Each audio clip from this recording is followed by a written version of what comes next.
Insoluble questions they were, it seemed to her, standing there, holding James by the hand. He had followed her into the drawing room, that young man they laughed at. He was standing by the table, fidgeting with something awkwardly, feeling himself out of things as she knew without looking round. They had all gone, the children, Minta Doyle and Paul Rayleigh, Augustus Carmichael, her husband, they had all gone. So she turned with a sigh and said, "Would it bore you to come with me, Mr. Tansley?"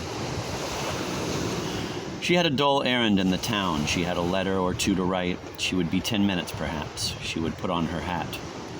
And with her basket and her parasol, there she was again, 10 minutes later, giving out a sense of being ready, of being equipped for a jaunt which, however, she must interrupt for a moment as they passed the tennis lawn to ask Mr. Carmichael, who was basking with his yellow cat's eyes ajar, so that like a cat's they seemed to reflect the branches moving or the clouds passing, but to give no inkling of any inner thoughts or emotion whatsoever if he wanted anything. For they were making the great expedition, she said, laughing. They were going to the town. Stamps, writing paper, tobacco, she suggested, stopping by his side. But no, he wanted nothing. His hands clasped themselves over his capacious paunch, his eyes blinked as if he would have liked to reply kindly to these blandishments. She was seductive but a little nervous, but could not, sunk as he was in a gray-green somnolence which embraced them all, without need of words, in a vast and benevolent lethargy of well-wishing.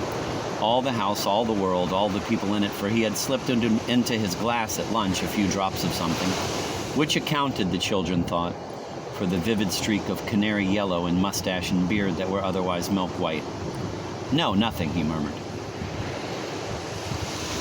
"He should have been a great philosopher," said Mrs. Ramsay as they went down the road to the fishing village, but he had made an unfortunate marriage. Holding her black parasol very erect and moving with an indescribable air of expectation, as if she were going to meet someone round the corner, she told the story. An affair at Oxford with some girl, an early marriage, poverty, going to India, translating a little poetry very beautifully, I believe, being willing to teach the boys Persian or Hindustani, but what really was the use of that, and then lying as they saw him on the lawn.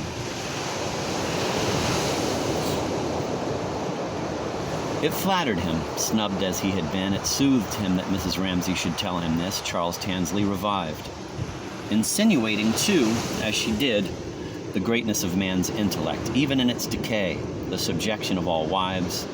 Not that she blamed the girl, and the marriage had been happy enough, she believed. To their husband's labors, she made him feel better pleased with himself than he had done yet, and he would have liked, had they taken a cab, for example, to have paid for it. As for her little bag, might he not carry that? No, she said. She always carried that herself. She did, too. Yes, he felt that in her. He felt many things, something in particular that excited him and disturbed him for reasons which he could not give.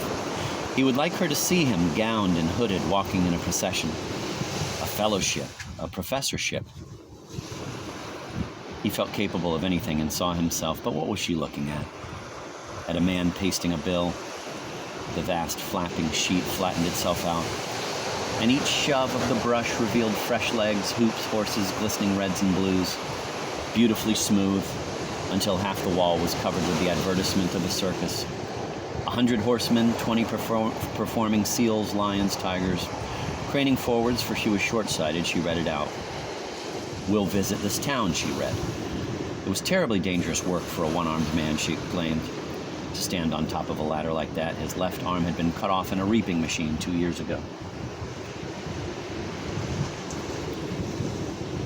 "Let us all go," she cried, moving on as if all those riders and horses had filled her with childlike exultation and made her forget her pity. "Let's go," he said, repeating her words, clicking them out, however, with a self-consciousness that made her wince. "Let us go to the circus." No, he could not say it right. He could not feel it right, but why not, she wondered. What was wrong with him, then? She liked him warmly at the moment. Had they not been taken, she asked, to circuses when they were children? Never, he answered, as if she asked the very thing he wanted, had been longing all these days to say how they did not go to circuses. It was a large family, 9 brothers and sisters, and his father was a working man. "My father is a chemist, Mrs. Ramsay. He keeps a shop." He himself had paid his own way since he was 13. Often he went without a greatcoat in winter. He could never, quote, "return hospitality," end of quote. Those were his parched, stiff words at college. He had to make things last twice the time other people did. He smoked the cheapest tobacco, shag, the same the old men did in the Keys. He worked hard, 7 hours a day. His subject was now the influence of something upon somebody. They were walking on, and Mrs. Ramsay did not quite catch the meaning, only the words here and there. Dissertation, fellowship, readership, lectureship. She could not follow the ugly academic jargon that rattled itself off so glibly, but said to herself that she saw now why going to the circus had knocked him off his perch, poor little man, and why he came out instantly with all that about his father and mother and brothers and sisters. And she would see to it that they didn't laugh at him anymore. She would tell Prue about it. What he would have liked, she supposed, would have been to say how he had gone not to the circus, but to Ibsen with the Ramsays. He was an awful prig. Oh yes, an insufferable bore. For though they had reached the town now and were in the main street with carts grinding past on the cobbles, still he went on talking about settlements and teaching and working men and helping our own class in lectures, till she gathered that he had got back in entire self-confidence, had recovered from the circus and was about, and now again she liked him warmly, to tell her, but here the house was falling away on both sides.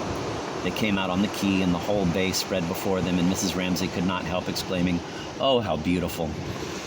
For the great plateful of blue water was before her, the hoary lighthouse, distant, austere in the midst. And on the right, as far as the eye could see, fading and falling in soft, low pleats, the green sand dunes with the wild flowing grasses on them, which always seemed to be running away into some moon country, uninhabited of men.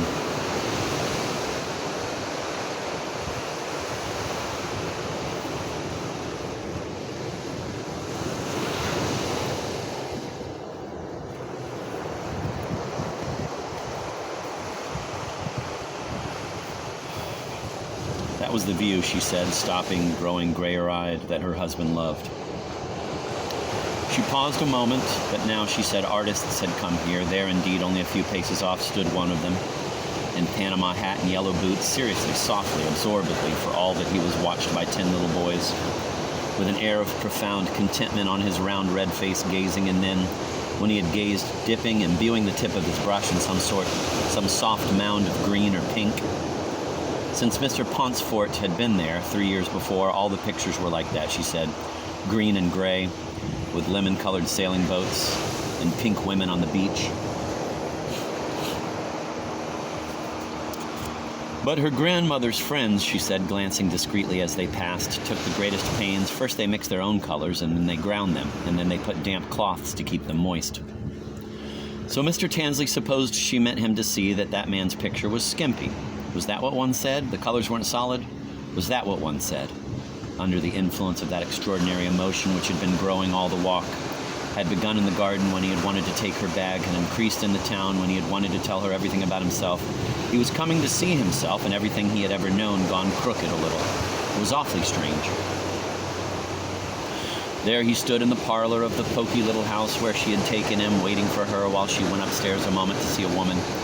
He heard her quick step above, heard her voice cheerful, then low, looked at the mats, tea caddies, glass shades, waited quite impatiently, looked forward eagerly to the walk home, determined to carry her bag, then heard her come out, shut a door, say they must keep the windows open and the doors shut, ask at the house for anything they wanted. She must be talking to a child when suddenly in she came, stood for a moment silent as if she had been pretending up there, and for a moment let herself be now. Stood quite motionless for a moment against a picture of Queen Victoria wearing the blue ribbon of the garter, when all at once he realized that it was this. She was the most beautiful person he had ever seen.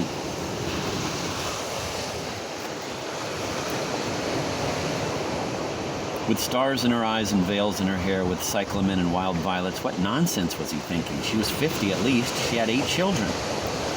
Stepping through fields of flowers and taking to her breast buds that had broken and lambs that had fallen. With the stars in her eyes and the wind in her hair, he took her back. "Goodbye, Elsie," she said, and they walked up the street, she holding her parasol erect and walking as if she expected to meet someone round the corner, while for the first time in his life Charles Tansley felt an extraordinary pride. A man digging in a drain stopped digging and looked at her, let his arm fall down and looked at her. For the first time in his life, Charles Tansley felt an extraordinary pride. Felt the wind and the cyclamen and the violets, for he was walking with a beautiful woman. He had hold of her bag. "No going to the lighthouse, James," he said as he stood by the window, speaking awkwardly but trying in deference to Mrs. Ramsay to soften his voice into some semblance of geniality at least. Odious little man, thought Mrs. Ramsay. Why go on saying that? "Perhaps you will wake up and find the sun shining and the birds singing," she said compassionately, smoothing the little boy's hair, for her husband, with his caustic saying that it would not be fine, had dashed his spirits, she could see.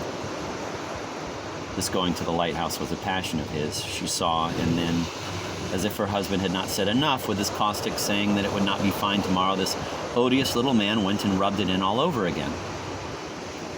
"Perhaps it will be fine tomorrow," she said, smoothing his hair.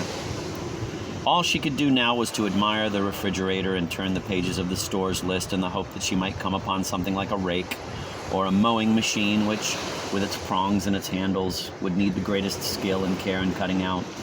All these young men parodied her husband, she reflected. He said it would rain, they said it would be a positive tornado. But here, as she turned the page, suddenly her search for the picture of a rake or a mowing machine was interrupted. The gruff murmur, irregularly broken by the taking out of pipes and the putting in of pipes, which had kept on assuring her, though she could not hear what was said as she sat in the window which opened on the terrace, that the men were happily talking, this sound which had lasted now half an hour and had taken its place soothingly in the scale of sounds pressing on top of her, such as the tap of balls upon bats, the sharp sudden bark now and then, how's that, of the children playing cricket, had ceased, so that the monotonous fall of the waves on the beach,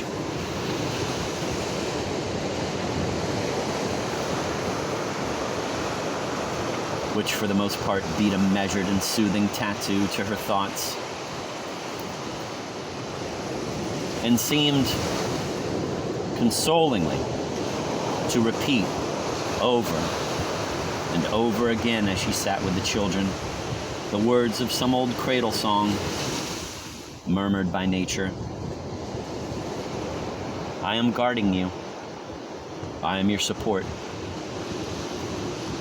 But at other times, suddenly and unexpectedly, especially when her mind raised itself slightly from the task actually in hand, had no such kindly meaning, but like a ghostly roll of drums, remorselessly beat the measure of life, made one think of the destruction of the island and its engulfment in the sea, and warned her whose day had slipped past in one quick doing after another that it was all ephemeral as a rainbow. This sound, which had been obscured and concealed under the other sounds, suddenly thundered hollow in her ears and made her look up with an impulse of terror.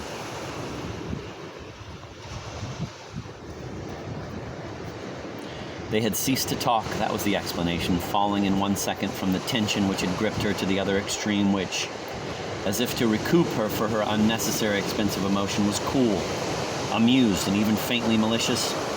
She concluded that poor Charles Tansley had been shed. That was of little account to her. If her husband required sacrifices, and indeed he did, she cheerfully offered up to him Charles Tansley, who had snubbed her little boy.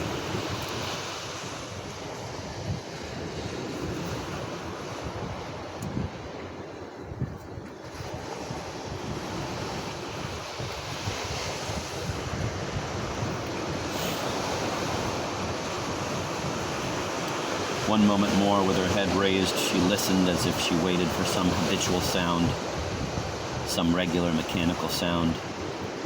And then hearing something rhythmical, half said, half chanted, beginning in the garden as her husband beat up and down the terrace, something between a croak and a song, she was soothed once more, assured again that all was well, and looking down at the book on her knee, found the picture of a pocket knife with 6 blades which could only be cut out if James was very careful.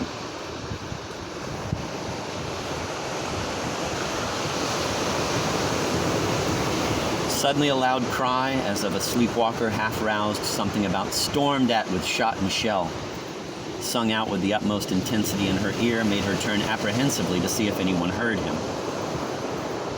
Only Lily Briscoe, she was glad to find, and that did not matter. But the sight of the girl standing on the edge of the lawn, painting, reminded her she was supposed to be keeping her head as much in the same position as possible for Lily's picture. Lily's picture. Mrs. Ramsay smiled. With her little Chinese eyes and her puckered-up face, she would never marry. One could not take her painting very seriously. She was an independent little creature, and Mrs. Ramsay liked her for it. So, remembering her promise, she bent her head.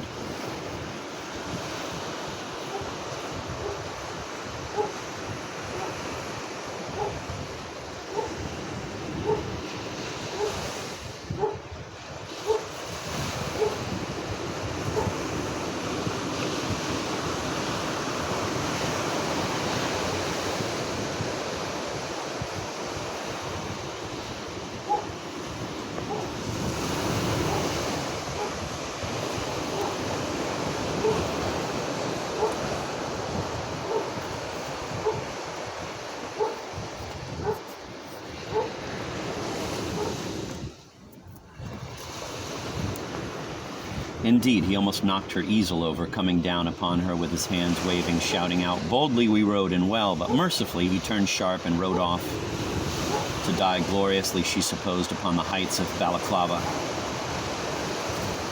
Never was anybody at once so ridiculous and so alarming. But so long as he kept like that, waving, shouting, she was safe. He would not stand still and look at her picture. And that was what Lily Briscoe could not have endured, even while she looked at the mass, at the line, at the color, at Mrs. Ramsay sitting in the window with James. She kept a feeler on her surroundings, lest someone should creep up, and suddenly she should find her picture looked at. But now, with all her senses quickened as they were, looking, straining, till the color of the wall and the jackmanna beyond burnt into her eyes, she was aware of someone coming out of the house, coming towards her, but somehow divined from the footfall William Banks, so that though her brush quivered, she did not, as she would have done had it been Mr. Tansley, Paul Rayleigh, Minta Doyle, or practically anybody else, turn her canvas upon the grass, but let it stand. William Banks stood beside her.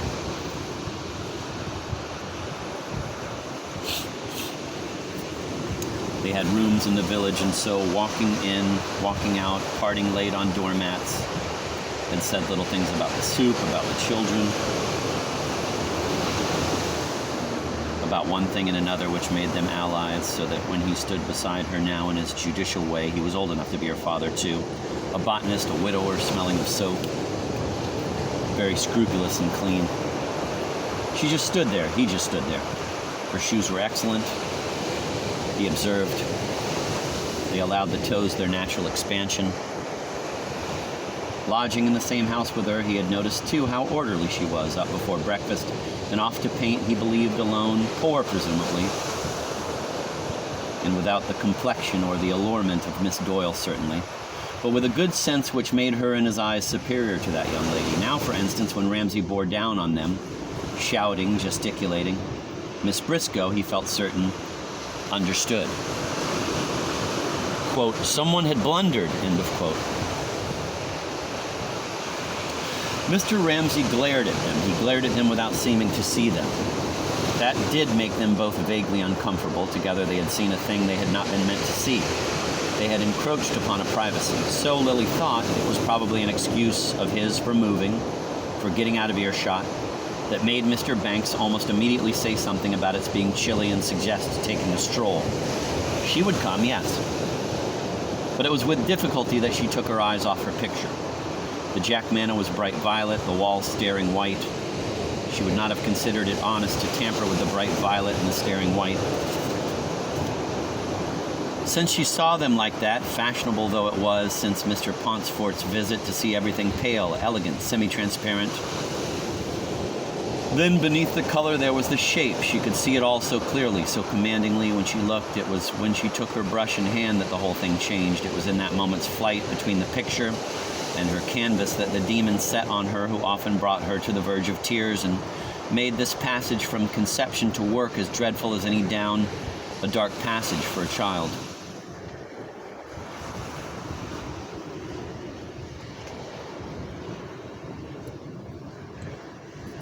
Such she often felt herself, struggling against terrific odds to maintain her courage to say, but this is what I see, this is what I see.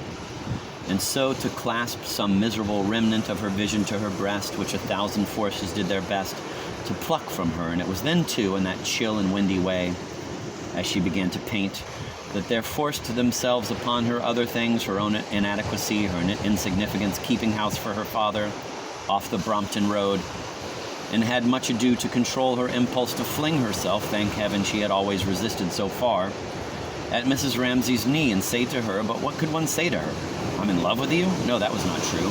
I'm in love with us all. Waving her hand at the hedge, at the house, at the children. It was absurd. It was impossible. So now she laid her brushes neatly in the box, side by side, and said to William Banks, it suddenly gets cold. The sun seems to give less heat, she said, looking about her, for it was bright enough, the grass still a soft, deep green. The house starred in its greenery with purple passion flowers and rooks dropping cool cries from the high blue.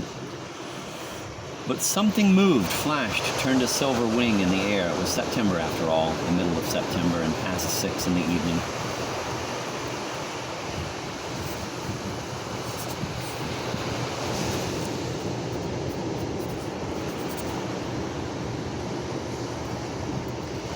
So off they strolled down the garden in the usual direction, past the tennis lawn, past the pampas grass, to that break in the thick hedge, guarded by red-hot pokers like braziers of clear burning coal, between which the blue waters of the bay looked bluer than ever.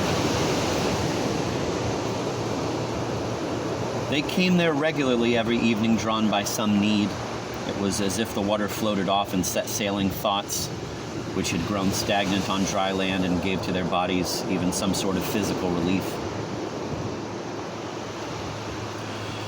First, the pulse of color flooded the bay with blue, and the heart expanded with it, and the body swam, only the next instant to be checked and chilled by the prickly blackness on the ruffled waves. Then up behind the great black rock, almost every evening spurted irregularly so that one had to watch for it, and it was a delight when it came, a fountain of white water. And then, while one waited for that, one watched on the pale semicircular beach, wave after wave shedding again and again smoothly, a film of mother of pearl.